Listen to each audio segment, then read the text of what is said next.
Hello everybody, it is Brony time, and welcome back to Apollo Justice Ace Attorney. I almost said Phoenix Wright this time, probably because Phoenix Frame is staring at me right there. But anyway, when we last left off, we came to the clue that Misham was indeed a fake. And he's not the real person who forged it. So who was the other forger? Well, there was only one person it could have been, and that's Vera Misham. She was the forger the whole time. There can be only one explanation, really. The real identity of the forger, known as Drew Misham, is none other than his only daughter, Vera Misham.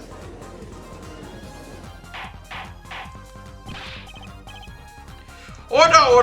Mr. Justice, this is going out on a limb, even for you. I kinda agree. I mean, Vera, a forger? Let's consider it before you write it off entirely. If you look at the paintings in the studio, one fact becomes quite clear. Forgery had been taking place in that studio for quite some time. The forger wasn't caught in that trap 7 years ago. This can only mean the one who was caught in the trap wasn't the forger. Well, actually, that does make a certain kind of sense. One more thing. Only 2 sets of fingerprints were found in the forger's studio. Drew Misham's and Vera Misham's. If we know that Drew Misham wasn't the forger, that leaves only one possibility, by process of elimination. The forger was Vera Misham. Well,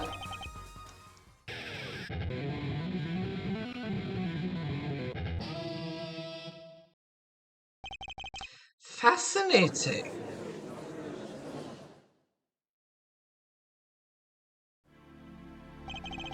Vera Misham. You've been paying attention to trial so far. Let's just ask and be done with it, shall we? Who are you? Who is the forger? Drew Misham?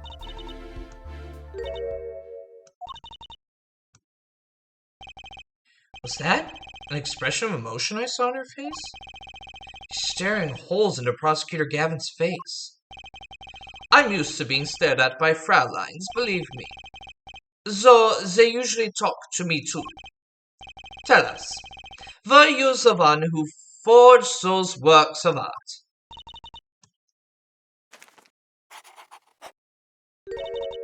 Yes.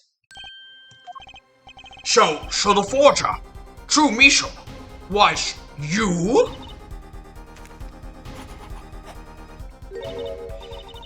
Yes, it was me. But what?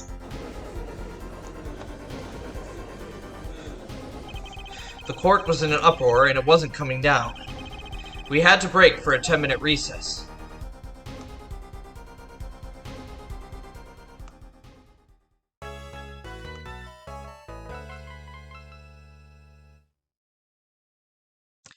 God dang. So, yep, it was Vera. And I think I've got a good idea what was going on here. It was kind of a tag team thing.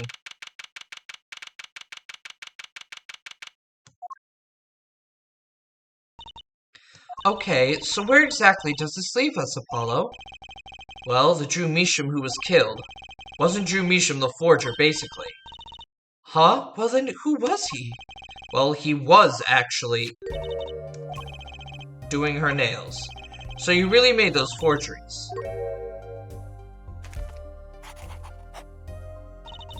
Yes, for Father. I know, it was wrong. Could you tell us how it happened? My father was a painter. I loved painting ever since I was a child. One day, Father saw it in me. He saw that I had the talent. The talent for making forgeries? How should I say it? It was not only paintings I made. Given the materials, I could make anything. Anything? Father was so proud, and I so happy. But in the end, I was making those. Forgeries? I've never had a good constitution nor personality. I know very little of the world outside my door. Now, because of me, Father is do you know about this red envelope? I remember that envelope. It was some time ago. So you were already creating your works back then. I started when I was only 12 years old.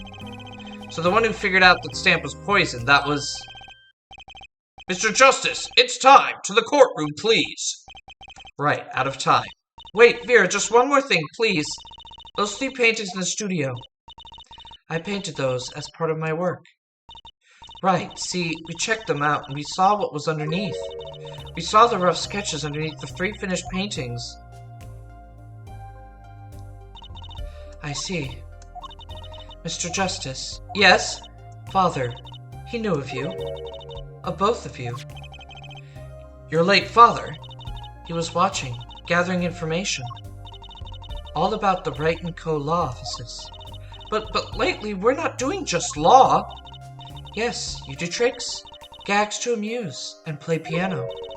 Well, they're not really gags.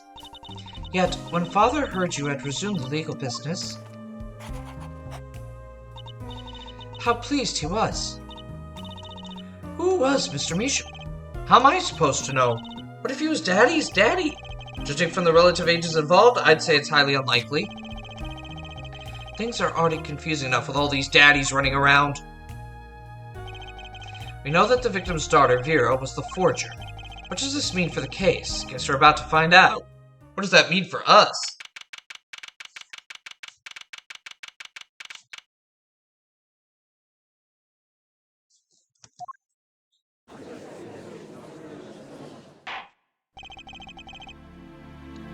Court is now back in session. Vera seems pretty tense. She's practically chewing her fingernails clean off. Sorry?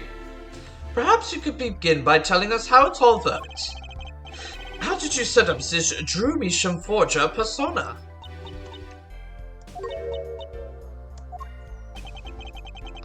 There's that stare again. She's drilling more holes into his head. I know it's hard for you, but hey, he's a handsome guy. What's hard? Very well, miss, if you would. Did you really make those detestable forgeries? Perhaps you'd rather answer my question. Were you the one who painted that painting, the remarkably similar one? Ah, yes.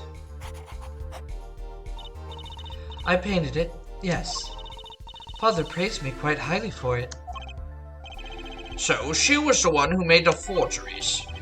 Yet she did not wish to reveal the truth of the operation, so the victim was a stand-in, a decoy. To the world at large, he was the forger, not her. I've done a bad thing. I have, haven't I? Regardless, we need a little more information. About, for instance, this. You have seen this before, yeah?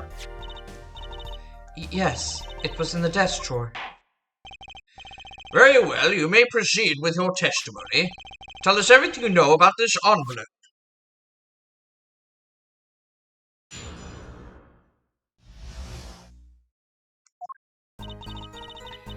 I created things, and Father sold them. This envelope came after my first work. That was other than painting. Father handled the deal, all of it. I received the stamp that was in the envelope. It was after that job that we moved to the current studio. There certainly was much of great interest in your testimony. Not that the witness realizes it. Very well, please begin the cross-examination. Right, okay, I need more information about this forger, this Drew Measham.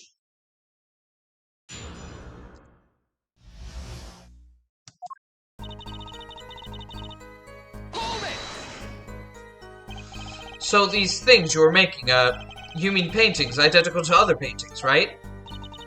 The closer they were, the happier Father was. I was happy too. Still, you're quite young now. When did you begin this work? My first painting sold when I was 12. Your Honor, she had no idea what she was doing was illegal. Easy there, little attorney. You're not here to defend her for the crime of forgery. True. Please tell us more about this envelope. This envelope that may very well have killed your father. Alright? Alright.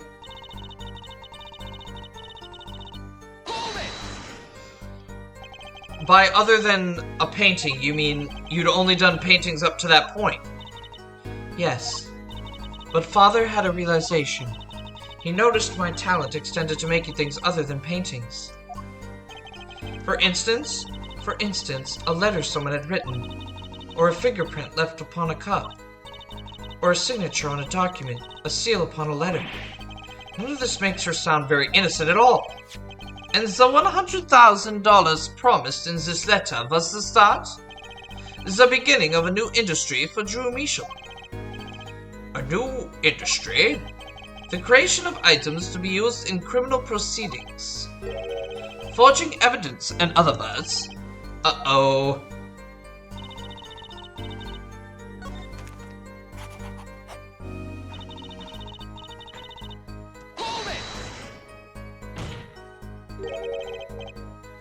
What do you mean you received it? Did I do something wrong? You didn't use that stamp because it was dangerous, correct? Deadly poison on the back, entrepreneur. A moment, Air Foreheads. You can't force an answer upon the witness. Now then, perhaps, you would tell me, Fraulein Bear, why did you receive the stamp? Is something wrong? It was beautiful. Ah, you mean it was one of those commemorative stamps? Yes, I think it was. So, you didn't know about the poison?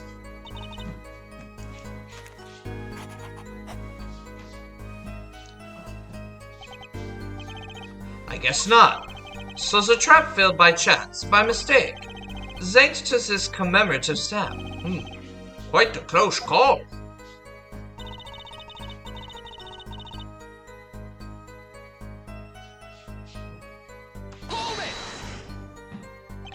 You mean you moved to where the current Drew studio is?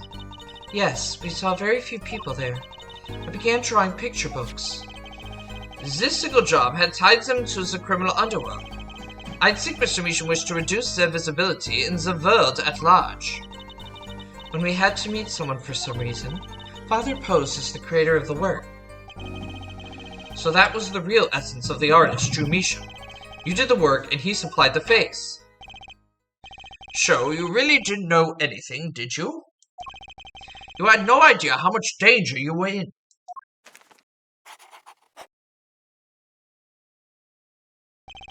Apparently not. About this commemorative stamp. Could you tell us more about it?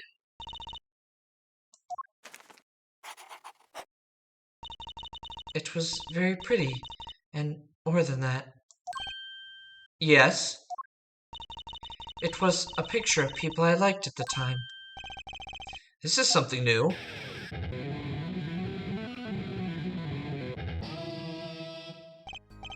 Apparently, we've got some cross-examination yet ahead of us. If you would be so kind as to continue your testimony, Fraulein.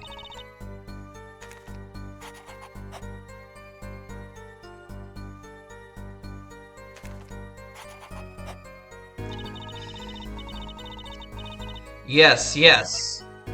Would it happen to be the Grammaries? Objection! Those magicians you liked. Was it this bunch?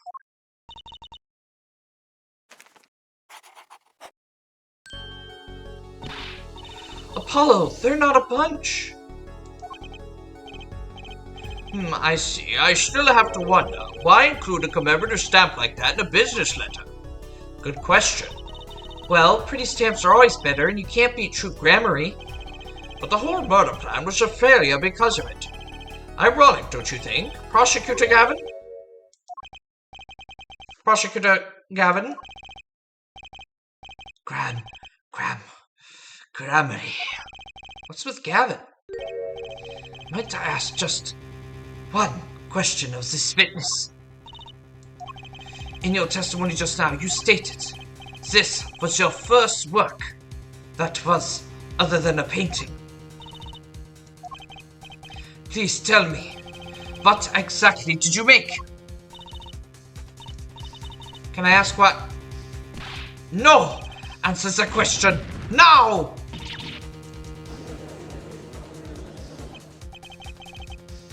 Prosecutor Gavin, you're usually not the one whose volume concerns me. Yes, it is unbecoming of me. I apologize. But I must know. Please, Miss Measham, tell me. It was a book. A single page. In a book. A book. Please be more specific. It was a handwritten book. Like a diary.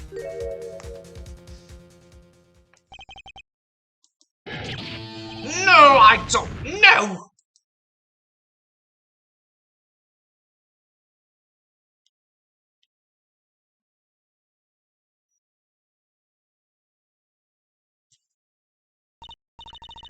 What's wrong with Prosecutor Gavin? He looks like he just saw a ghost. Miss Measham, this book. Was there a picture of a silk hat on the back cover? Yes or no? How did you know? Prosecutor Gavin, the defendant is answering all of your questions. Stop badgering her. He's told you nothing, has he?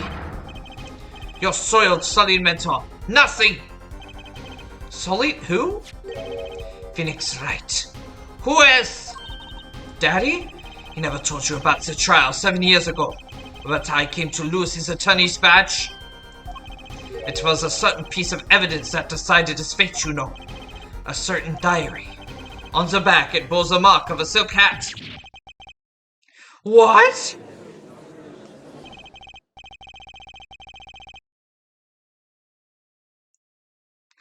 Phoenix Wright tossed out of the profession by false evidence. And the forger who made that evidence is this girl standing right in front of me. Farah, you must tell us. The evidence you made was used in a trial 7 years ago. Who asked Drew Measham, you, to forge that evidence? For all of our sakes, who was it?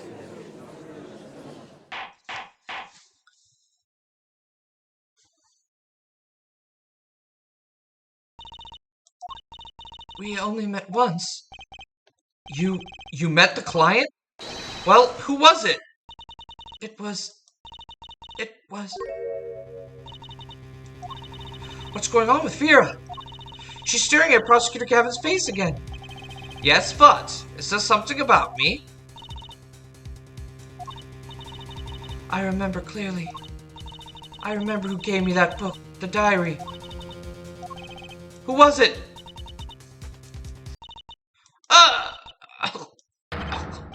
Vera!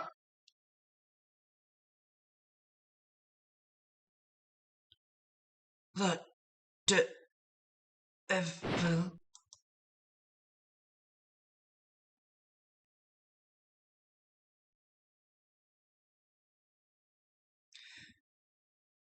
Defendant Farah Measham. Condition, unconscious. Examiner's diagnosis, acute autoquinine poisoning.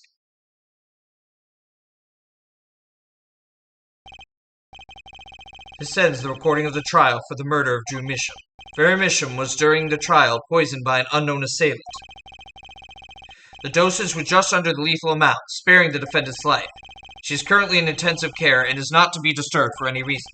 A very simple case, at first glance, until it finally began to show its true colors.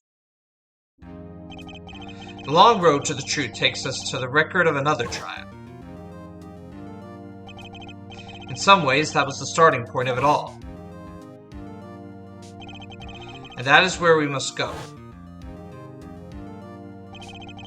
To find the whole truth. Ooh, what's going on?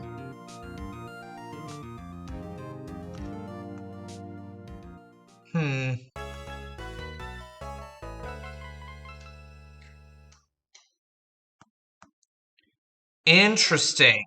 That was not what I was expecting. I did not expect that.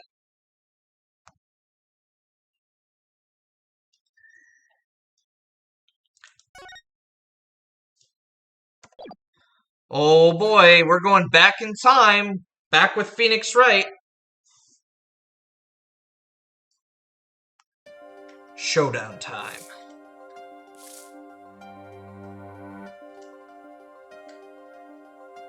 I lost. It's only a game of poker. A game I've played for a long time. And only lost twice. Who was the first? The man I killed, of course. Well, it seems I found the partner I've been looking for all along. Over a game of cards? Why, yes, over a game of cards. That was how we first met. 7 years ago. 7 years ago.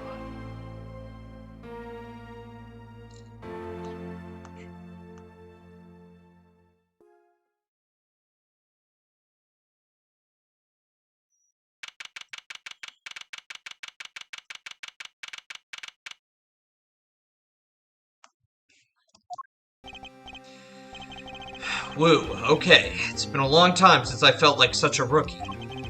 Gotta try and relax. Ah, good morning, Mr. Enigmar. I'm sorry to have sprung this on you so suddenly. I received the files from your previous attorney only yesterday. Honestly, I'm not entirely sure I'm prepared. Understand, I am asking the impossible of you. Yes, well, you haven't really told me what happened yet. All we did was play cards, and that was enough. Actually, it wasn't, trust me. Oh, morning, Daddy! I'm so glad you came. You okay, Daddy? They picking on you? Ha ha ha ha ha! I'm fine, as always. This old boy is here to help me, after all. That's young man to you. Good morning, that's a cute outfit you have on. Thanks, my first show's today, after all. Oh, I'm sure it is. What the heck is she talking about? Oh, old boy. Huh, me? Look what he started. Here.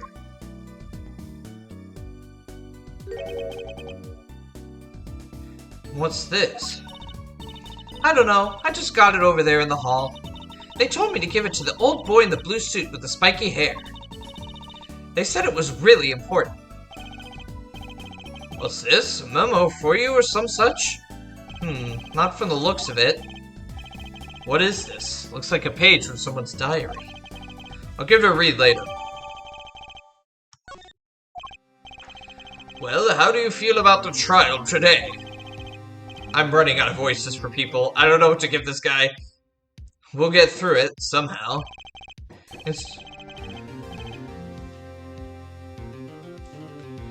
Incidentally, the prosecutor today is a new guy here. Ah, an easy win then, yes? They're calling him a true thoroughbred in the history of the prosecutor's office. Of course, there's one of those every year. The switching of attorneys just before the trial. I know it is a difficult situation I put you in. But allow me to say one thing, Mr. Wright. Yes? They will not be able to pronounce me guilty today. So do your best, but do not worry. First time a defendant's ever given me a pep speech. I'll do what I can. Ha ha ha ha ha ha! I see you do not understand. You see, it will be impossible for them to declare a verdict. Impossible? Yes, isn't that right, Trucy? Yep, you bet, Daddy. My first look at the case was only yesterday. The information I was given was a tad bit lacking, to be honest. Still, I'll do what I can, for their sake. I believe the curtains will be lifting any time now. I am in your capable hands, Mr. Wright. My client is Shady Enigma.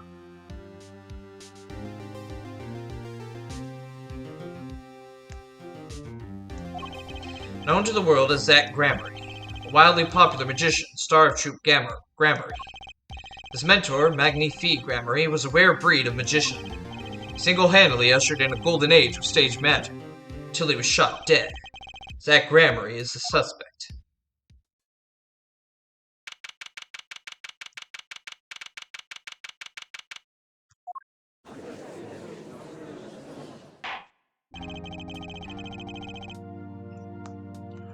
Court is now in session for the trial of Shady Enigma. The defense is ready, Your Honor. Is the prosecution ready? I was just thinking, is this what all the fuss is all about? Bit of a buzzkill, really. Buzzkill? Is this some new kind of crime? What of the verse? This is a trial, yeah? Where are the sweaty palms, the pounding hearts? A Gaviner's concert got 10 times the thrill this gig's got. Who were you again? Clavier Gavin. I came to get the party started legally, yeah? Gavin, defense attorney Christoph Gavins. Ah, figures my bro's more famous in this part of town. Clavier Gavin, lead singer for the mega hit band The Gaviners. You're out of your league, rock boy. I know what you're thinking. You're out of your league, rock boy. True, my debut single, 13 Years Hard Time for Love, went platinum overnight. But that's just a hobby to me compared to this, yeah? Talkative, aren't you? I like your affected Euro rock accent, by the way. I'm just getting warmed up. And a tunny, right? Perhaps you would be so kind as to fill us in on the case. Achtung, baby. Time to call on the opening act. What was his name again? Ah, yes, Detective Gumshoe. Hit it. What happened to Gumshoe? I wonder. And you are? Hey, you were the one who called me up here, sir. Name's Dick Gumshoe. I'm a homicide detective down at the precinct. Detective Gumshoe, long time no see. Hey, you! Huh? Me? Today's the day, pal. Today I win and you lose. I got confidence in my testimony today, see? What you normally lack confidence. Sorry. God, my voice. What you normally lack? What? You normally lack confidence in your testimony? Yeah, detectives, this is my stage, Kansas antics. Huh? All this hey Ewing and such. And I could care less about your history together. Very well, Detective Gumshoe, if you would. Please tell us about the case at hand. It happened 6 days back in a room at the General Hospital. Sorry, wrong voice. The facts are as simple as they come. Here's the crime scene. The victim was a patient, asleep in a hospital bed. The killer comes in, puts a pistol to his forehead, and bam, lights out. Them's the facts. Not so long ago, the victim Magnifique Grammary was a famous man. He had the entire country under his magical spell, as it were. Ah, yes, the great magician. He retired years ago, though. Say the name Magnifique to one of my generation, and you'd be lucky to get a blank stare. Yes, though I'm sure the youngsters today know his disciples even better. I dare say Troop Grammary has made quite a name for themselves. Anyhow, the retired Magnifique's been in the hospital for the last year. What was it? A malignant tutor or something? Doing something to his liver, I think? Yeah, he had cancer. A malignant tumor, perhaps. In other words, he had liver cancer. He had only 3 months left to live, in fact. The facts do seem simple enough, but something's not right. Notice how we're back to the original?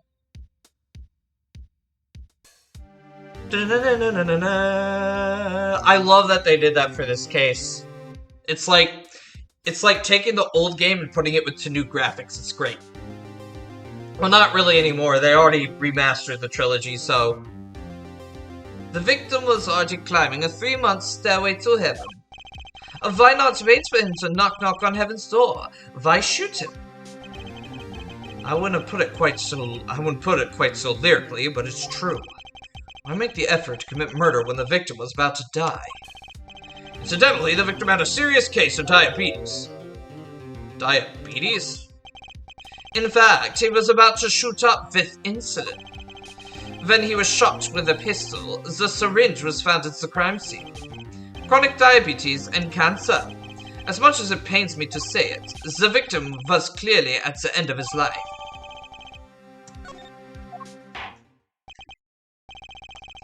I believe the question before us is clear then.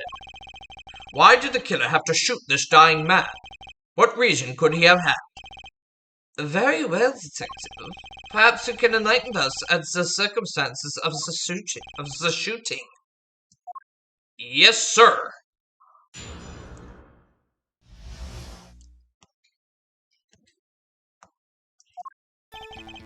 Actually, the victim kind of ordered the defendant to do him in. 3 days before it happened, the victim sent a letter ordering his own murder. The defendant did what was asked of him and shot the old man in the forehead. The bullet was fired from the pistol found at the scene, no doubt about it. The pistol definitely belonged to the old man, sir. What? You're saying the victim ordered his own shooting? Those are the facts. I have here the letter in question. To my beloved student Zach, to you I entrust the task of lowering my life.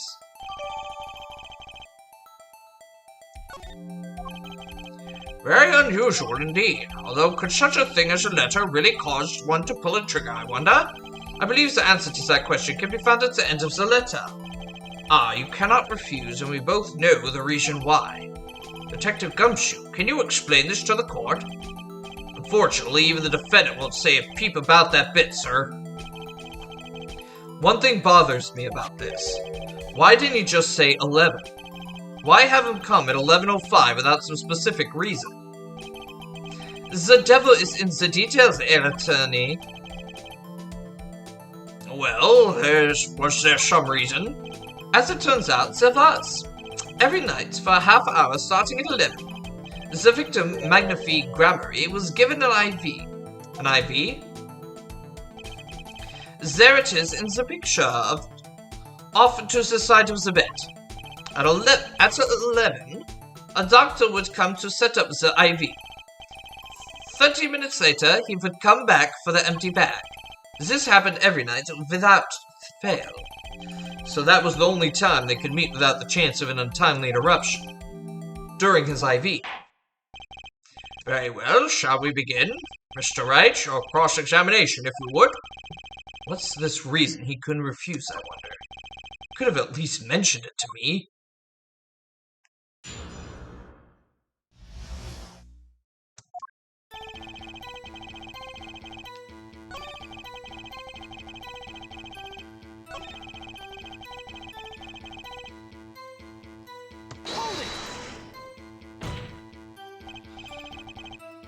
How can you be so sure?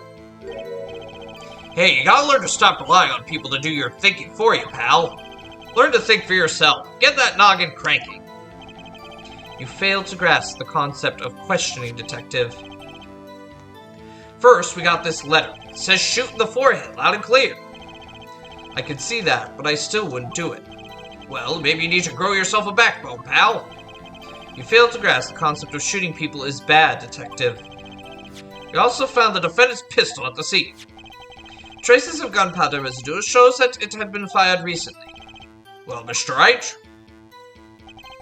As far as I can tell from looking at this photo, there seems to be no issue with the prosecution's claim. The photo. Maybe there's something in there I can use.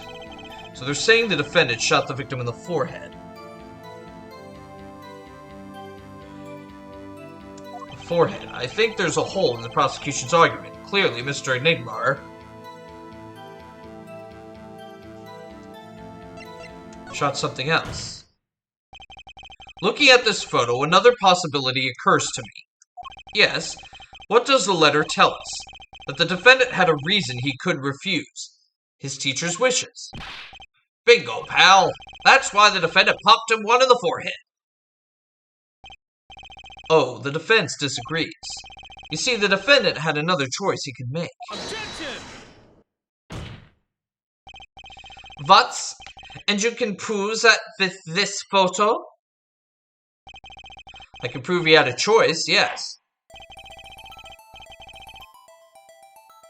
The defendant might have fired like he was ordered, but he didn't shoot the victim's forehead. Well, let's hear what you're thinking, Mr. Wright. If he didn't shoot the victim's forehead, what did the defendant shoot? This clown here, the hole right there.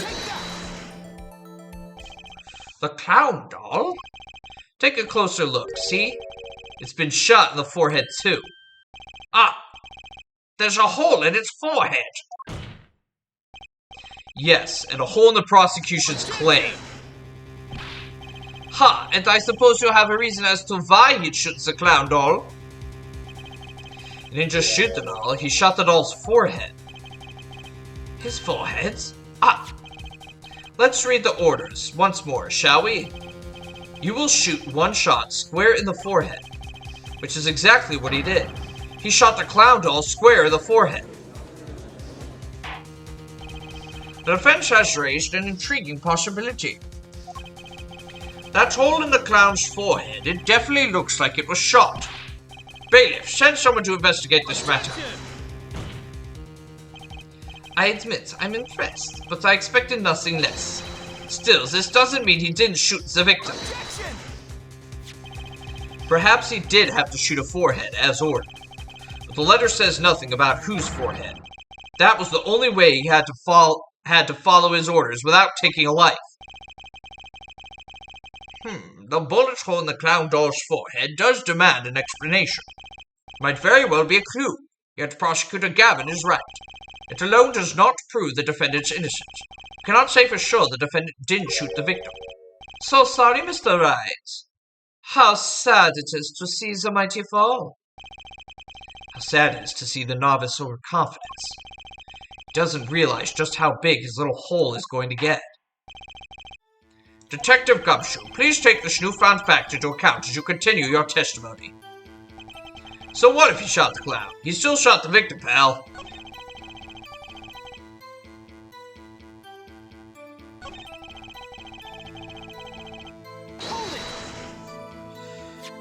You mean this pistol, the one in the crime scene photo?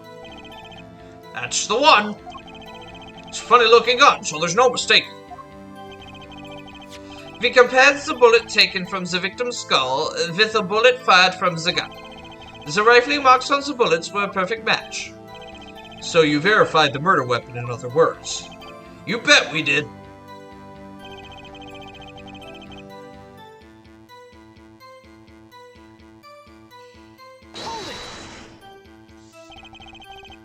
Why are you so certain?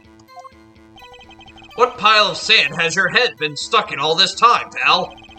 You never heard of Zack and Valent's quick draw shoot 'em? Huh? What's that? One of the defendant's specialties. Zack and Valent stand on either side of a girl. Then they shoot. But the bullets don't hit her. Instead, they hit everything else on stage. This is one of the pistols they used in their show. Got a great design, huh? The kids love it. Many boys and girls joined the police because of that pistol, I hear. You know, that would explain a lot about the police force. Troop Grammary stopped doing that act a while ago. The old man held on to that pistol ever since. The court would like to see the pistol in question. You got it, sir. Here she is. Well, that truly is a blast from the past. The stage pistol for magic shows, see? But it can fire real bullets. It looks so much bigger in real life than on TV. Yeah, but it can only hold one round. By the way, the pistol's firing chamber is empty, and it shows traces of having been fired recently. So were any fingerprints found on the gun? Unfortunately, no. Of course, the defendant is known for wearing gloves. You might say that a lack of fingerprints is in fact a fingerprint of its own. Aha! Intriguing point. Well made. Whoa. Not well made, not intriguing. In any case, the court accepts this evidence.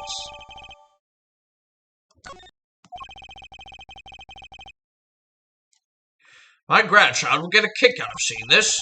But now it's time to return to our testimony.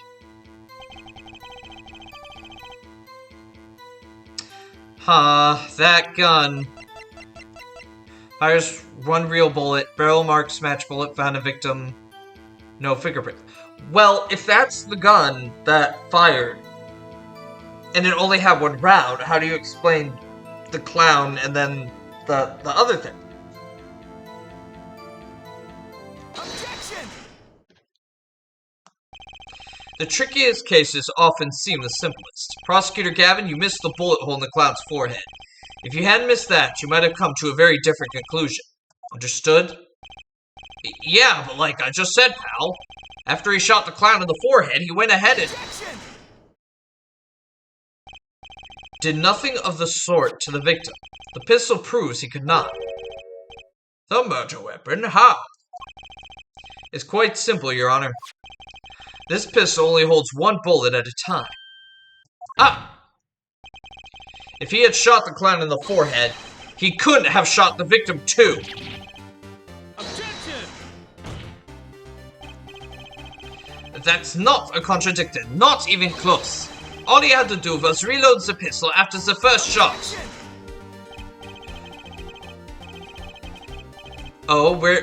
Where did he get the extra bullet? They're not so easy to come by, you know. If you claim the defendant had one ready, then prove to us how he got it. Ah. I had the feeling this wasn't over yet. No, this party's just getting started. And so I haven't proved anything yet, beyond my good looks and startling record sales. And utter lack of humility. What's this? It seems that the prosecution has another witness prepared. Like I said, the detective was just a warm-up act. Now that the audience has gotten a taste of what's to come, they're ready. Ready for what? For my decisive witness, of course. A witness who, you will find, can prove one thing for us. That it was Zach Grammery who shot the victim in the forehead. Very well. We'll pause for a 15-minute recess. This might be my lucky break. I'll need that 15 minutes to talk to my client, Zach. Court is adjourned.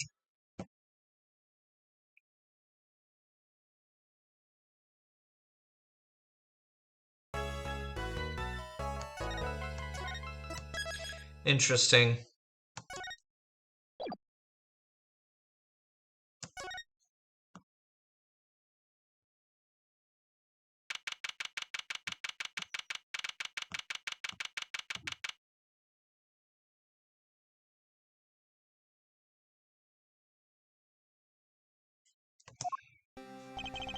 Very impressive, Mr. Wright. I have to say, I expected nothing less. We've only just begun. I was hoping you could tell me a bit more about what happened, actually. I did not think you would believe me if I told you. Better that you discover the truth for yourself. I was thinking of you, you know. I think we need less thinking and more talking. That night in the hospital, what really happened? Ah, the way your eyes gleam, Mr. Wright.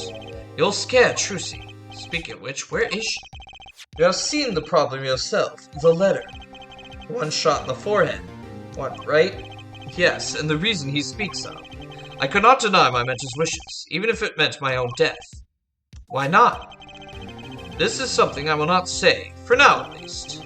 What's this for now business? I've done many things in my life, some well, some poorly. But this is a cross you must bear alone to our graves. We? You want to know about the night of the incident. Finally, this guy sure takes his time getting to the important stuff. Of course, I had no intention of shooting my mentor. I snuck into his room that night at the appointed time, and found there upon his bedside table 2 pistols. 2? Yes. The one I had used on stage, and the one that had been used by my partner, Valent. Oh, for the Zack and Valent's quick draw thing. My mentor had the look of one sleeping. Stood by his bedside, hearing only the light sound of his breathing. Then I took the pistol into my hand. Cannot deny that my resolve faltered then, for a moment. You falter? You mean you thought about shooting me? Recall there was a reason I could not refuse his request. His last such request, though not his first. So there were other requests you couldn't refuse before. To be honest, I've not always been steadfast, and I fear I brought pain upon Trucy. Was Magnifique coercing his disciple somehow? That's what was going on in Troop Gramarye. Yet in the end, I did not shoot him. Instead, I turned and shot the clown. I took the pistol I had fired and placed it in my pocket. In your pocket? I believe if you examine the bullet in the clown's head, you will find it to be different than the one of my mentor. What are those called? Rifling marks? Yes, well, that is all I have to tell you concerning the case. Concerning the case? You mean there's something else you can tell me? Ha ha ha ha ha! You are a fascinating man, Mr. Wright. Thanks. Yes, there is something. My mentor, his eyes open. What? Magnifique Gramarye! The old devil, he was not asleep, you see. Of course, the gunshot would have woken him anyway. There we had our last discussion as mentor and pupil. It was not a long discussion, maybe 5-10 minutes or so. What did you talk about? Ha ha ha, Mr. Wright, did I not just tell you? It does not concern this case. That Gramarye seems pretty steadfast to me, or maybe just stubborn. Mr. Wright, your presence is requested in the courtroom. Once again, I am in your hands. Right, let's get back in there.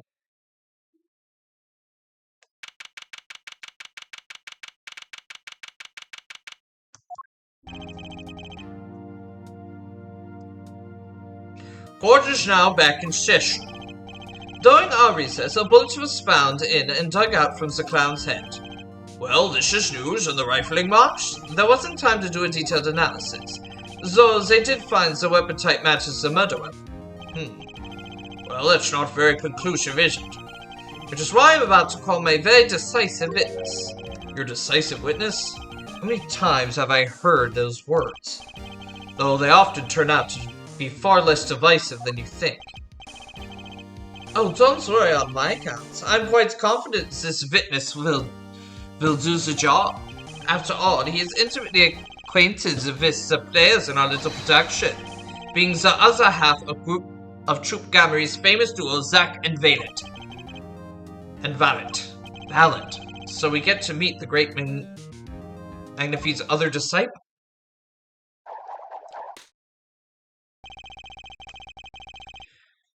Perhaps we'll start by asking your name and occupation. Valant Gramarye, magician. And you're the decisive witness, are you? You can prove your fellow student your partner's guilt. Fate. The grand illusion, filled with traps and tricks. Wait, the shooting took place in the hospital after 11 o'clock at night. If you're a witness, does that mean you were there that late? If one were to deduce this logically, the conclusion is yes. Okay, I always get the characters, don't I? I have an interesting fact for you. You see, several days before the crime, my witness receives this. That looks very familiar. Wait, that's the same letter Zack Gramarye received. Yes, or perhaps I should say, ta-da! Order, order, order. And what does it say? Surely not the same thing. Perhaps you should see for yourself. Why, it's practically the same. Court accepts this into evidence. This is most unusual. Exactly what was going on with you folks? What exactly was your Troop Gramarye up to? By which you mean? I'm just having trouble envisioning a man who would ask his students to kill him. Both of them, no less.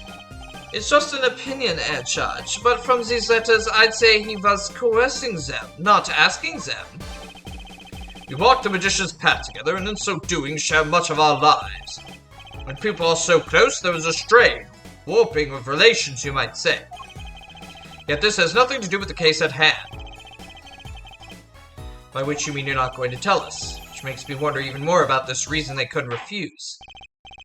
Well, let's get on with the testimony for starters. The defendant, Zack Gramarye, stands accused. Tell us why. Oh, I'll do more than that. for where he walks the red roses sing hymns to the miracle that is magic. Fascinating, though I hardly need to remind you that the evidence could just as clearly point to you as the suspect. The letter, the murder, the weapon, and now the 2 bullets found at the scene. In fact, the only difference seems to be the designated time. Ha ha ha ha ha. As every magician knows, timing is everything. Yes, and now it is time to get this party fired up. Ah, and we will get this party fired up next time on Apollo Justice Ace Attorney Chronicles. Ooh boy, things are getting interesting. I have a feeling. Oh, it could be so many people who sent that poison.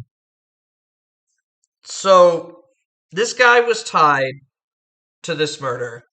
So, apparently everything we've learned for now is supposed to connect up to this point. We learned that at the beginning of the game.